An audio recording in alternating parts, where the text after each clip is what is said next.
So Australia versus India की T20 series चल रही है और तीसरा T20 था और तीसरा T20 इंडिया ने जीत लिया और काफ़ी कन्विंसिंगली कह सकते हैं कि जीता है। मतलब टारगेट तो एक डिसेंट था बट आई थिंक जिस तरह से बैटिंग की है कह सकते हैं कि बहुत इजीली आई थिंक उन्होंने मैच जीत ली है। और इसके साथ साथ इंडिया वर्ल्ड कप भी जीत गया है। Indian women team world cup जीत गई है जिन्होंने साउथ अफ्रीका को हराया है। उसके बारे में हम बाद में बात करते हैं, लेकिन यहाँ पे अगर ऑस्ट्रेलिया को थोड़ा सा देखें तो ऑस्ट्रेलिया ने आज पहले बैटिंग की, जिसकी मैं बात कर रहा था कि चेज जो टॉस भी आई थिंक टॉस पता नहीं कौन जीता था आज, लेकिन ऑस्ट्रेलिया ने पहले बैटिंग की और इंडिया ने चेस किया और इंडिया जीत गया। सो ऑस्ट्रेलिया की अगर बात करें तो ट्रेविस हेड जल्दी आउट हो गया था, मार्च भी जल्दी आउट हो गया था, इंग्लिश भी जल्दी आउट हो गया था। टिम डेविड ने 74 रन बनाए 38 बॉलों में, 194 का स्ट्राइक रेट, 195 का ऑलमोस्ट, 5 छक्के 8 चौके लगाए और इस बंदे ने एक छक्का लगाया लंबा, तकरीबन I think ground about 130 metre का था। आई थिंक फास्टेस्ट ये नहीं है, फास्टेस्ट आई थिंक हमारे शाहिद अफरीदी ने बनाया हुआ है। वो आई थिंक साउथ अफ्रीका को उन्होंने मारा था और वो 156 का था आई थिंक। सो खैर टिम डेविड की अच्छी इनिंग थी। अब यहाँ पे ना बड़ी इंपॉर्टेंट चीज़ है, और उसके बाद मार्कस स्टोनिस ने आके 64 रन की के लिए। अच्छा, ऐसा कुछ नहीं था कि ये बैटिंग कर रहे थे इन पे प्रेशर आया हुआ था, ऐसा कुछ भी नहीं था। मुझे इंग्लिश के लिए थोड़ा हो रहा है, मुझे चाहिए, मैं देखना चाह रहा हूँ इंग्लिश को कि वो परफॉर्म करे। आई थिंक इसको इंजरी हुई थी, उसके बाद ये वापस आया था, तो आई थिंक परफॉर्मेंस को करना चाहिए। मिचेल ऑन पहले बॉल पे आउट हो गया था, वरुण ने आउट किया था उसको। स्टोनिस ने बड़ी ज़बरदस्त इनिंग खेली जिसकी वजह से 186 तक पहुंच गए, 26 रन बनाए मैथ्यू शॉट ने। अब मैथ्यू शॉट, अब आप ये देखें कि मैथ्यू शॉट कहाँ खेल रहा है। हमारे यहाँ पे डिस्कशन होती है कि जी ओपनर कौन है, वन डाउन कौन है, चौथे नंबर पे कौन है, जी 5वें नंबर पे कौन है। ये डिस्कशंस हमारे यहाँ पे इतनी अजीब सी हैं, वो क्यों है मैं आपको बताता हूँ। ये पहले भी मैं कई दफ़ा बात कर चुका हूँ। मैं हमेशा कहता हूँ कि यार एटलीस्ट T20 में ना बहुत फ्लेक्सिबल आपको होना पड़ेगा। मतलब मुझे ये ना ऐसे की समझ नहीं आती कि आज के टाइम पे इस चीज़ पे हायरिंग नहीं हो सकती। हायरिंग कह रहा हूँ इस चीज़ पे, मतलब कोई भी क्रिकेटर्स टीम में नहीं आ सकते कि यार तू इस नंबर पे खेल सकता है या तू इस नंबर पे खेल सकता है। आपको खेलना आना चाहिए। खेलने से क्या मुराद है, आपको नया बॉल खेलना आना चाहिए, आपको पुराना बॉल खेलना आना चाहिए। ये क्या बात हुई कि जी अब फॉर एग्जांपल जो नया बॉल खेलते हैं ओपनर्स, वो पुराना बॉल भी खेलते हैं, लेकिन उनके लिए क्या होता है कि हमें आते ही पहले नया बॉल मिलता है, वो बैटर बॉल लगता है, अच्छा बॉल लगता है, रन उस पर हो सकते हैं, फिर पुराना बॉल हो जाता है, ये सारी चीजें। सो यार इतना आपको कस्टम सिचुएशन चाहिए, ये मुझे बड़ा अजीब लगता है। जो कि दुनिया की क्रिकेट की जो टॉप 2-3 टीमें हैं ना, उनके ये मसले ने खत्म हो चुके हैं। वो हारते भी हैं, वो जीतते भी हैं, वो सब कुछ है। सो उनके ये मसले नहीं है। तो हमें भी आई थिंक ये चीज़ थोड़ी सी देखनी पड़ेगी कि माइंडसेट थोड़ा सा चेंज होना पड़ेगा। वो मुझे नहीं लगता कि माइंडसेट किसी के कहने से कि यार आज से हम ये करेंगे, ये पहले हम कई दफ़ा देख चुके हैं। पिछले कुछ टाइम में तो हमें प्रैक्टिकली देखने को मिला जी हम इंटेंट दिखाएंगे, हम ये करेंगे, वो करेंगे। कहने से कुछ नहीं होता, क्योंकि और पिछले कुछ टाइम में हमारी परफॉर्मेंस भी कोई इतनी खास उस तरह से है नहीं। मतलब हम जो कह रहे हैं हम उस तरह से मतलब परफॉर्म ही नहीं कर पा रहे। जब हम नहीं कहते थे कुछ, तब आई थिंक हम ज़्यादा बेहतर खेल रहे थे इस लिहाज से। सो खैर ये सूरत हाल है। और 186 रन इन्होंने बना लिए थे। बॉलिंग की अगर थोड़ी सी बात करें, अर्शदीप ने 3 आउट किए। इसने शुरू में पकड़ा हुआ था इनको, 2 आउट किए जी वरुण चक्रवर्ती ने। आई थिंक इसका कैच छूटा था वाला, टिम डेविड का भी एक कैच छूटा था, वरुण चक्रवर्ती ने ही छोड़ा था। शिवम दुबे ने 1 आउट किया है, 43 रन दिए उसने 3 ओवरों में, 35 रन दिए जी अक्षर पटेल ने, आउट उसने कोई नहीं किया। और अर्शदीप को 35 रन पड़ गए, लेकिन 3 आउट उसने कर दिए थे। इंडिया बैटिंग के लिए आता तो अभिषेक शर्मा 25, शुभमन गिल। अब यहाँ पे ये देखें ना, अब फॉर एग्जांपल अगर मेरे पास कुछ ऑप्शंस हों कि इंडिया की टीम क्या इससे भी बेहतर हो सकती है, बिल्कुल हो सकती है। आपका जयसवाल बाहर बैठा हुआ है, तो क्या वो शुभमन गिल की जगह पे नहीं खेल सकता? अगर आपकी बैटिंग इतनी स्ट्रांग है और आपके पास ऐसे बैटर्स हैं जो किसी भी सिचुएशन में रन कर सकते हैं, तो व्हाई नॉट जयसवाल। सो अब इनमें काफ़ी बातें होती हैं। मतलब इंडियन क्रिकेट में भी काफ़ी चीज़ें ऐसी होती हैं जो कि मोस्टली सामने आती नहीं है, लेकिन अब हो रही हैं ये बातें, क्योंकि अब वो चीज़ें बहुत साफ नज़र आनी शुरू हो गई हैं। और मीडिया पे जिस तरह से बातें इनके कप्तान भी करते हैं, वो बड़ी अजीब लगती हैं कई दफ़ा कि कप्तान का ये काम है। सो सेम फॉर इनके कोच गौतम गंभीर। मुझे वो ज़्यादा अजीब लगने लग गए हैं जब से वो कोच इनके बने हैं। जो उनकी डिसीजन मेकिंग है वो बड़ी अजीब सी है। सो वैसे मुझे लगता है कि एक स्ट्रॉन्ग टीम में अगर आप स्ट्रॉन्ग हैं, तो फिर भी अगर आप वो चीज़ें करें ना जो आपको नहीं करनी चाहिए, तो फिर बड़ा अजीब सा एक माहौल होता है। सो खैर ये सूरत हाल थी। फिर सूर्य कुमार यादव 24 रन बनाए, उसने स्टोनिस ने उसको आउट किया बहुत ज़बरदस्त तरीके से। तिलक वर्मा 29 रन 26 बॉलों में। अक्षर पटेल, अब फॉर एग्जांपल ये देखें, हम वो एंकर की बात कर रहे होते हैं, बहुत ज़्यादा हमारे इस पार्ट में होती है कि जी पाकिस्तान इंडिया में एंकर उंकर होना चाहिए, ये होना चाहिए कि नहीं। अब यहाँ पे देखें, तिलक वर्मा ने भी यहाँ पे इस तरह की नहीं खेली। शुभमन गिल ने भी ऑलमोस्ट ऐसी इनिंग थी और वो ऐसी ही खेलता है इनिंग मोस्टली।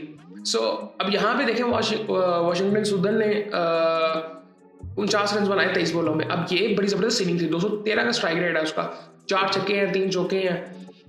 और उसके बाद अक्षर पटेल ने 17 रन बनाए 12 बॉलों में, तिलक वर्मा ने 29 रन बनाए। तो वो स्टेबिलिटी, वो एक जो टीम की सिचुएशन है ना, वो कभी भी नीचे आई नहीं। मतलब ये जब चेस कर रहे थे तो कभी भी ऐसे लगा नहीं कि ये चेस कर नहीं सकते। ऐसे लग रहा था कि शायद 2-3 विकेटें गिरती हैं तो एकदम कुछ हो जाएगा, लेकिन ऐसा हुआ नहीं है। वो स्टेबिलिटी इनकी बैटिंग में इस तरह से है कि बैटर्स अच्छे हैं, टेक्निकली स्ट्रॉन्ग है, कॉन्फिडेंस इनका I think at the top है इस वक्त। सो मैं जो इनकी सक्सेस इस वक्त जो है, इस वक्त जो नज़र आती है किसी हद तक, वो इनका कॉन्फिडेंस है। मे बी स्किल्स उस तरह से मैं कहूँगा नहीं कि स्किल्स का बहुत ज़्यादा गैप है बाकी टीमों का और इनका, लेकिन आई थिंक जो कॉन्फिडेंस है ना इनका, वो बहुत हाई है, बहुत हाई है। क्योंकि ये हर तरह से इनको जिस तरह से ग्रूम किया जाता है, पीछे जिस तरह से क्रिकेट से आ रहे हैं, इनकी जो डोमेस्टिक है, फिर आईपीएल में जिस तरह से इनकी ग्रूमिंग होती है, वो बहुत ज़बरदस्त है। इस वजह से इनका वो कॉन्फिडेंस बहुत ऊपर है, जो कि हमें पाकिस्तान क्रिकेट के लिए थोड़ा समझना पड़ेगा। मतलब अब फॉर एग्जांपल इस वक्त अगर आप ये देखते हैं ना, मैं पिछले कुछ टाइम में ना एक बात हुई थी कि जी फैब फोर में कौन हो सकता है। अच्छा, ये मैं आपको कुछ चीज़ें बताता हूँ। दुनिया मीडिया पे ना जब क्रिकेट की बात होती है ना, तो मोस्टली इंडिया में जो बात होती है ना, तो ऐसा लगता है पूरी दुनिया बात कर रही है। ऐसा होता नहीं है, क्योंकि इंडियन मीडिया बहुत बड़ा है, नंबर्स में बहुत बड़ा है, इसीलिए ऐसे लगता है कि वो जो बात कर रहे हैं वो दुनिया का एंगल देखा जाता है, लेकिन ऐसा होता नहीं है। अब मैं आपको एक चीज़ बताता हूँ, फैब फोर की बात हो रही तो उसमें उन्होंने कुछ नाम लिए और कुछ नाम डिस्कस किए जा रहे थे, बिल्कुल होगा। लेकिन जब मैं उस कैटेगरी को देखता हूँ ना, और फिर मैं देखता हूँ बाबर आजम को, मतलब इस वक्त अगर आप देखें कि फैब फोर हम किस लिहाज से देख रहे हैं। जो फैब फोर पहले हम नाम लेते थे, 4-5 में बात चल रही थी कि जी पाकिस्तानी को डालना नहीं, ये भी एक टाइम पे ये डिस्कशन थी कि वो दुनिया नहीं बात करती। दुनिया में मुझे नहीं लगता कि कोई इतना ज़्यादा डिस्कस कभी भी चीज़ हुई है फैब फोर, ये इंडिया में ही होती है, ठीक है। तो वो जाहिर बात है, वो कभी भी बाबर को चाहेंगे नहीं, लेकिन बाबर इतना अरसा, वो पता नहीं 4-5 साल वनडे में टॉप रैंकिंग में रहा है, 2-3 साल T20 में रहा है। सो वो अब फॉर एग्जाम्पल बाबर, आप उसकी पीक देखें। अब फॉर एग्जाम्पल कल की जो इनिंग थी, पिछले कुछ 1.5-2 साल की उसकी इनिंग देखें, वो वैसी नहीं थी। क्यों नहीं थी? उसका कॉन्फिडेंस बहुत लो है। तो वो जब खेलता है वो इतना खूबसूरत लग रहा होता है, उसको ऐसा लगता है उसका कोई मसला ही नहीं है।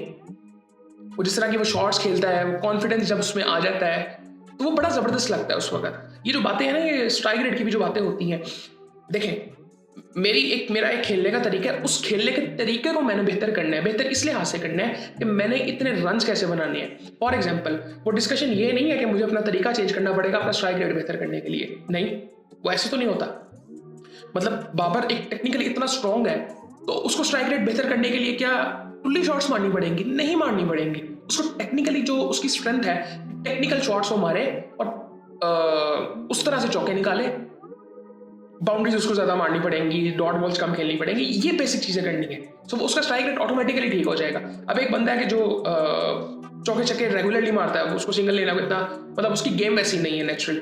सो फिर वो क्या कहते हैं, वो चौको चौको भी जाएगा या फिर डॉट पे जाएगा, फिर वो गेम उस तरह से चेंज होती है। लेकिन ये ऐसे नहीं हो सकता कि आप कहोगे यार एक टेक्निकली इतना स्ट्रॉन्ग बैट्समैन, उसका खेलने का तरीका है कि वो खेलने का तरीका अपना चेंज करे, ऐसा नहीं हो सकता। वो बेसिक्स उसकी सेट हो चुकी हुई हैं। सो खैर ये डिस्कशंस होती हैं हमारे यहाँ पे जो बेहतर होनी चाहिए। जो मुझे लगता है कि हम चीज़ों को कॉम्प्लेक्स ज़्यादा करते हैं, जो कि मैं पहले कई दफ़ा बात कर चुका हूँ, और ये चीज़ें ऐसे नहीं ठीक होंगी कि एक कोच आके कह देगा या एक कप्तान आके कह देगा आज से ऐसे हो, ऐसे नहीं हो। जब तक नीचे ये माइंडसेट नहीं जाएगा टॉप टू बॉटम, ये कभी भी नहीं होगा। और ये अभी कोई इतना मुझे ऐसे नज़र नहीं आ रहा। अभी भी मैं हमेशा कहता हूँ कि पाकिस्तान की जो टीम है ना, वो बड़ी डिफरेंट है बाकी टीमों से। वो किस लिहाज से डिफरेंट है, मतलब आप हम श्रीलंका की टीम देखिए, वो एकदम इस तरह से वो चेंज हुई संगाकारा, दिलशान वगैरह के जाने के बाद, मलिंगा के जाने के बाद, उसके बाद लेकिन वहाँ पे टैलेंट नज़र आता था, लेकिन वो स्पार्क नहीं नज़र आता था। सो उसी तरह बांग्लादेश का भी ऐसे सेम मसला है, और भी अफगानिस्तान का सेम मसला है। अब अफगानिस्तान को नंबर 2 टीम कहना शुरू कर दिया एक टाइम पे, तो अब अभी भी कहते हैं फिलहाल इंडियंस। सो मतलब वो उनको भी देखें तो वो एक्सपीरियंस, वो ग्रूमिंग वो नहीं नज़र आती। अभी भी, वो कंटिन्यूस टैलेंट नहीं है। सो पाकिस्तान में एक चीज़ हमेशा ये होती है कि कोई ना कोई आपको ऐसा बैट्समैन, ऐसा बॉलर्स तो मिल रहे होते हैं, मुझे लगता है कि बॉलर्स तो अभी भी बहुत हैं, बैट्समैन भी इवन बहुत है। हमारा तरीकाकार ठीक नहीं है सिर्फ, ठीक है, मतलब मैं कहूँगा कि हमारा सिस्टम नहीं है, लेकिन वो एक मुझे लगता है कि हमारे ना हर चीज़ में ना एक थोड़ा सा क्योस है। वो हमारी ट्रैफिक के बारे में वो चीज़ कही जाती है, इसमें भी ऐसे ही है, लेकिन कई चीज़ें ठीक काम करती हैं। मतलब जो मैं एक चीज़ कहना चाह रहा हूँ कि हम कंपेटेबल हर तरह से हर टीम से हैं। आप बिल्कुल साइड पे कभी भी नहीं हो सकते, पाकिस्तान टीम को आप कभी भी नहीं कर सकते। ये जो पिछले 2-3 सालों में बात हुई है वो स्किल्स की बिल्कुल हुई है, स्किल्स डिफरेंट थे। आज के दौर के हिसाब से स्किल्स डिफरेंट थे, इसीलिए वो क्वालिटी का मैच जो किया जाता था वो पाकिस्तानियों को नीचे रखा जाता था। ये फर्क था। जब बात की जाती है ना कि पाकिस्तानी जो प्लेयर्स की स्किल्स हैं वो उस तरह से नहीं है जिस तरह बाकी प्लेयर्स की है। वो क्यों था कि आजकल जो खेलने का तरीका है वो बहुत बेहतर हो चुका है, बहुत तेज हो चुका है। उस लिहाज से वो टेक्निकली वो टिपिकल बैट्समैन की जो ऑथेंटिसिटी होती थी उस लिहाज से देखें तो आपको कंपेटिटिव क्रिकेटर्स मिलते हैं। आप टेस्ट मैचेस में देखें आके, टेस्ट मैचेस मतलब वहां पे जाके पता चलता है कि आप कितने स्ट्रांग हैं, क्या आप कंपीट कर रहे हैं कि नहीं कर रहे हैं। वो हमें नजर आता है कि वो हम हर जगह पे कंपीट करते हैं, बैटिंग हो बॉलिंग हो हर तरह से होता है। डिसीजन मेकिंग में मसले हैं, बिल्कुल है, और वो होते हैं। वो क्यों है वो हम सब कई दफा बात कर चुके हैं। ये चीज़ें जो है ना मैं हमेशा कहता हूँ कि हम इनको कभी भी साइडलाइन नहीं कर सकते, और ये कभी होगा भी नहीं, क्योंकि हम लोग यार ऐसी ही चल रही हैं चीज़ें।